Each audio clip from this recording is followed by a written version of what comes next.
From JBS Studios in Greater New York, this is the JBS News Update with Teisha Bader. I'm Teisha Bader with the JBS News Update for Monday, May the 11th, 2020. Israel's emergency national unity government will be made official this coming Thursday. The 35th government will be sworn in on May the 14th, one day later than was thought. The postponement reportedly because of the arrival this Wednesday of U.S. Secretary of State Mike Pompeo to Israel. Pompeo will be in the country just for a few hours and will meet with Israeli Prime Minister Benjamin Netanyahu and with Blue and White Party leader Benny Gantz, the leaders of the new unity government. Netanyahu, as we have reported, taking the first round of premiership for the first 18 months of the government, and then Gantz will take over for the second 18 months. The government will also reportedly focus on efforts battling the coronavirus for the first 6 months, though the agreement allows Netanyahu to introduce a West Bank annexation proposal after July the 1st, even if Gantz does not approve. It is believed that Pompeo will be discussing the annexation issue during this visit.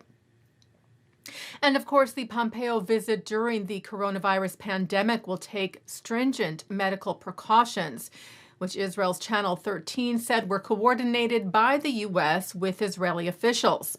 The Times of Israel cites U.S. State Department Deputy Chief Medical Officer Dr. William Walters saying on Friday that everyone flying with Pompeo will be tested for COVID-19 1 or 2 days before the flight, and will be checked for symptoms before boarding and wear face coverings during the trip. Pompeo's activities will also be limited to Ben Gurion Airport and the private meetings, not at any public areas. Legendary Jewish comedian and actor Jerry Stiller has died. Stiller's decades-long career began with his comic partner and wife Ann Mira in the early 60s as the beloved Stiller and Mira. He also co-starred in movies like The Taking of Pelham 1, 2, 3, and of course, his great success as Frank Costanza on Seinfeld, for which he was nominated for an Emmy. Stiller's actor son Ben announced his father's passing on Twitter at the age of 92, writing he was a great dad and grandfather and the most dedicated husband to Anne for about 62 years. He will be greatly missed. The Jewish holiday of Lag BaOmer begins this evening, celebrating the 33rd day of the counting of the Omer, the time period between Passover and Shavuot. Also commemorating the Bar Kokhba uprising against Roman rule in Judea in 132 to 135 CE, and remembering Rabbi Akiva and his students at that time, including sage and mystic Rabbi Shimon Bar Yochai.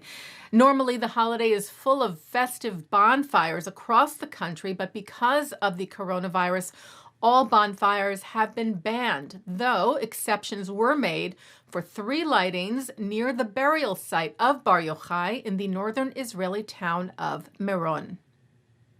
And on the occasion of Lag BaOmer, the Israel Antiquities Authority revealed a coin minted during the time of Bar Kokhba. The rare bronze coin was unearthed during archaeological excavations in Jerusalem's Old City between the Temple Mount and the City of David.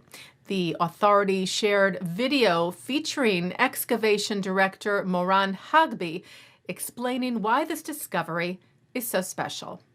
I'm holding in my hand a very rare find from the Bar Kokhba revolt period. This find is a bronze coin. What makes this coin rare is the fact that out of 22,000 coins that were found within the old city of Jerusalem, only 4 are dated to the time of Bar Kokhba revolt.